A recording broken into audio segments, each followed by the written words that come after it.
আপনার নতুন বাড়ি বা ফ্ল্যাট সেটা ভালো নাকি খারাপ কিভাবে বুঝবেন? হাতে নাতে প্রমাণ পাবেন। যদি আপনারা ভেবে থাকেন নতুন বাড়ি করেছেন বা নতুন ফ্ল্যাট কিনেছেন, কিভাবে বুঝবেন? ইয়েস, বুঝতে পারবেন। ভালো করে শুনুন।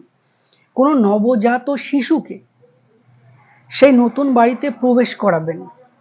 প্রবেশ করানোর সময় বা পরে যদি সেই শিশুটি কান্না করে, কেঁদে ফেলে, তাহলে ভাববেন যে আপনার বাড়িতে কিন্তু মারাত্মক নেগেটিভ ঊর্জা আছে, অর্থাৎ বাস্তুশাস্ত্র মতে বাড়িটি তৈরি করা নেই, প্রবলেম আছে বাড়িতে।